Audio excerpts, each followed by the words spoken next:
it's quite clear to me that the understanding of intricacies and nuances with economic policy objectives and that is a little bit lacking, not little, a lot. And I think that's where we need to go to. We need to understand who we are. We need to understand what we can achieve and what we need to put in place to achieve that.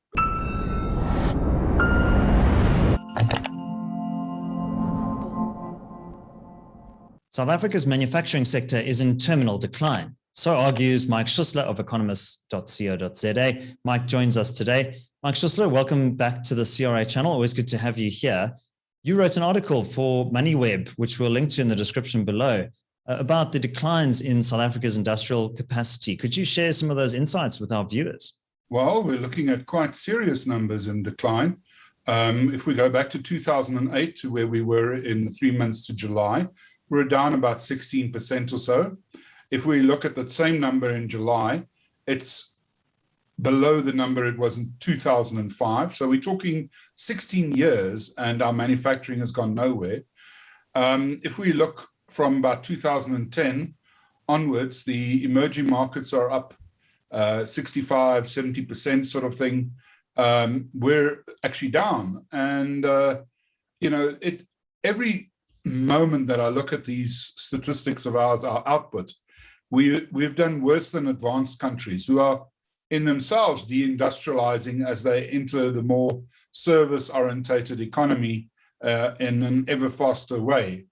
And if I look at employment, it is tremendously difficult to say this, but we have destroyed jobs in manufacturing to such a degree that we're now back at 1969 levels. And that means that we had more people employed in the third quarter of 1969 than we had in the second quarter of 2001. It's the same level virtually as the second quarter of 69. It is really 52-year lows in the amount of people employed here.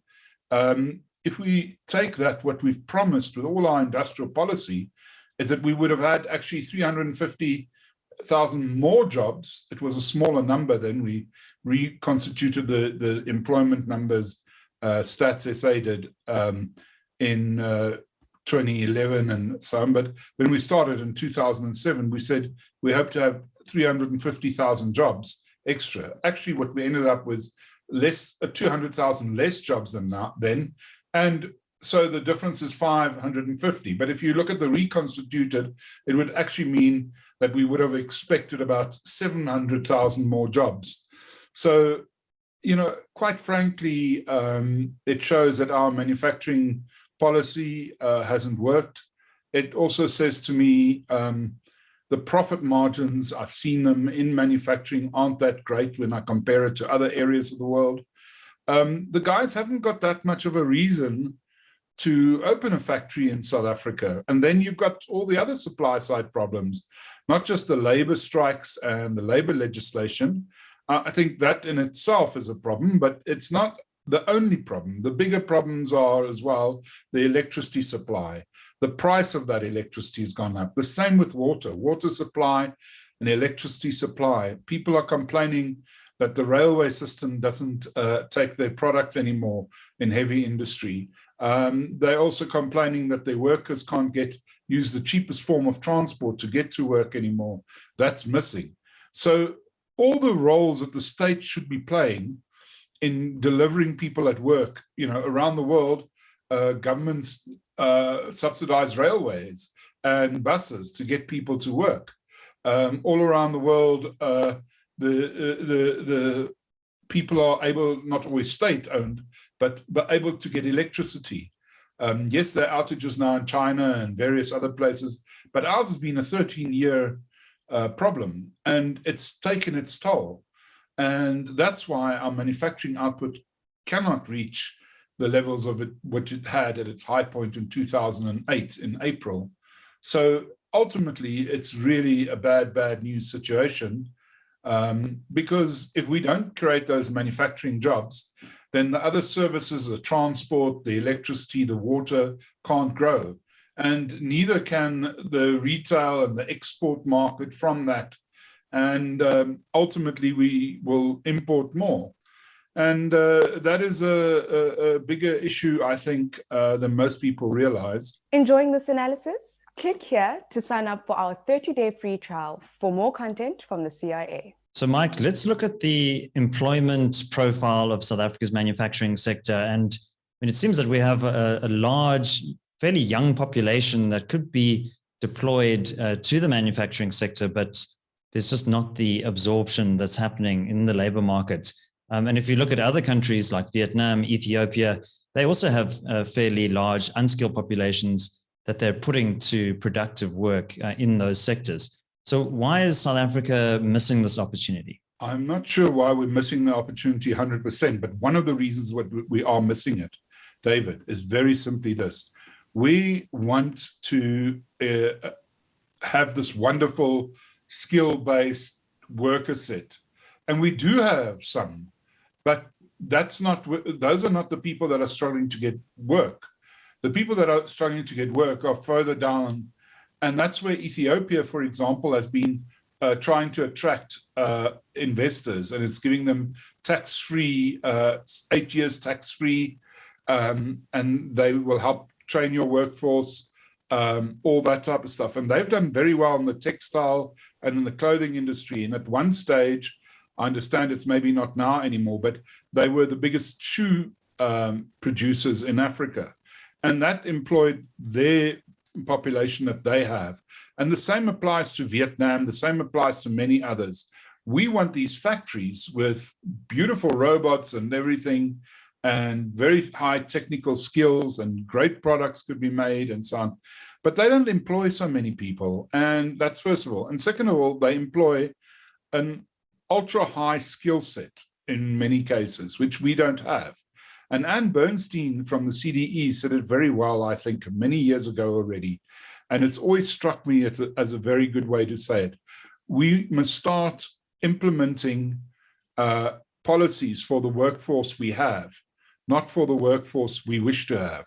And even as we increasing our skills in South Africa, which we've done quite well, in university training and that type of stuff, it hasn't led to more manufacturing, and it hasn't led to more mining, it hasn't led to more agriculture, because we've got all these guys that think they're going to come and become managers, and they're going to become whatever, but it's not going to help us in the broader picture if we don't have that sergeant major in the economy, that skill set, the sort of artisan type skill sets, and above that, which we don't have.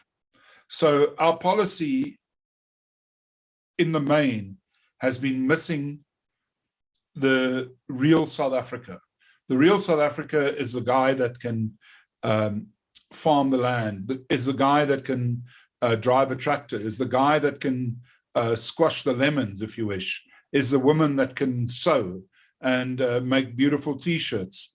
The real South Africa is never going to be the sort of, let's put it, sophisticated robot type of industry at the moment. And if it was, why would you do that if you've got so much unemployment?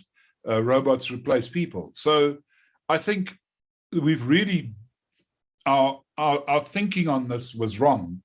And the numbers that they've often quoted at, for example, the IDC and so on, where they say they've saved this industry and they've saved so many jobs. I think if you look at all the jobs that they've saved more jobs than we have, because these guys just make up numbers. They really, truly do. And it's quite clear to me that the understanding of intricacies and nuances with economic policy objectives and that is a little bit lacking, and not little, a lot. And I think that's where we need to go to. We need to understand who we are. We need to understand what we can achieve and what we need to put in place to achieve that. You know, you're not going to get this manufacturing boom if you don't have the electricity and the water, if you don't have the roads and the rail, if you don't have the harbors that operate properly for the exports and the imports of parts. Nobody in manufacturing makes everything anymore. It's a very intricate supply chain, as the world is finding out now. After COVID, the ships were all out of place. We still got supply chain problems a year later. And, that's just what it is. So if we put the other stones in place in a row, then it will work better. Right now, what we've done is we've got a policy that focuses on things that aren't going to deliver and things that don't always distinguish ourselves so well. But I think if we can just get that one thing going, and that is the inputs to manufacturing, fix that first, then in that time period, we can relook at the policy. So fix Eskom, fix the water, and fix the rail, fix the harbors, fix the road. And in the meantime, we can work out which industries, because I'm not saying government can make the most brilliant decisions, but we know a lot of industries around the world are subsidized and others get tax breaks. I'm more for tax breaks to attract the people, give them very big tax breaks if need be, because once we've got the people employed, then those people, even if they don't pay income tax, they will bring us VAT income, fuel tax income, all those sort of things. Mike Schüssler, thank you very much for joining me on the CRA channel. Let's hand over to you, our viewers. What do you think is holding manufacturing back in South Africa? Leave your thoughts in the comments section below. And don't forget to hit that like button and also subscribe to the channel for new videos every weekday morning at 7 a.m. My name is David Ansara. Until next time, take care.